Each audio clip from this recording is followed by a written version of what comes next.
When Krishna is advising Arjuna on how you can recognize,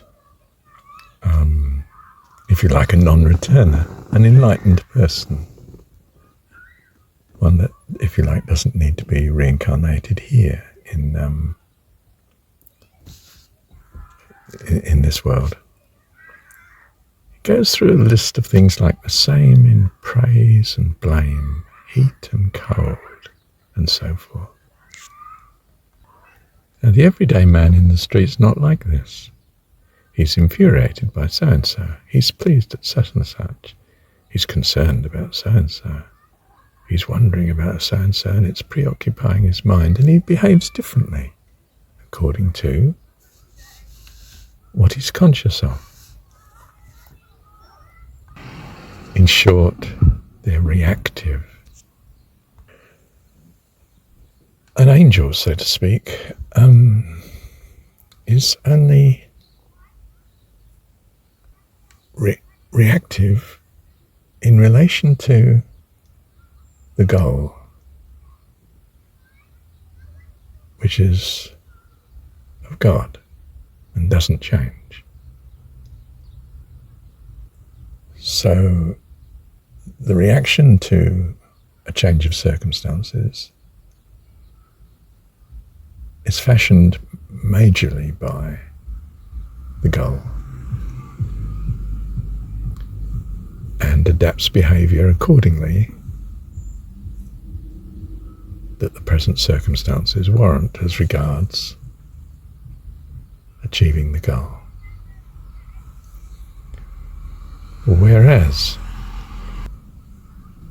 the man in the street, so to speak, in general reacts to changing circumstances as defined by the circumstances themselves, not as regards the ultimate godly goals,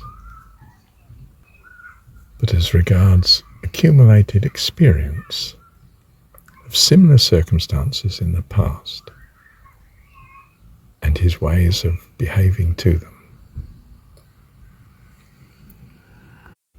You could say the saint's purpose is focused on the eternal, and the person who's not a saint is focused on the temporal, how they feel now, what their habits have been, what response is triggered by the circumstance. In a sense, then, I would say they were reactive to changing circumstances, whereas the saint is adaptive according to godly values that are determined by an unchanging overall purpose. What do I surmise that purpose to be? The emancipation into eternal life of all life.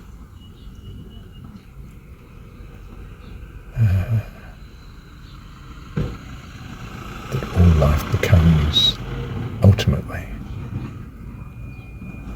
part of a mature host of heaven.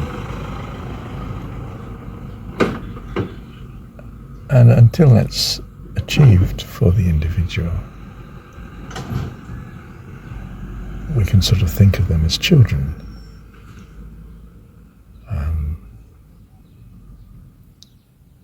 But with a wonderful destiny because of the purpose of God, which is ever our treasure.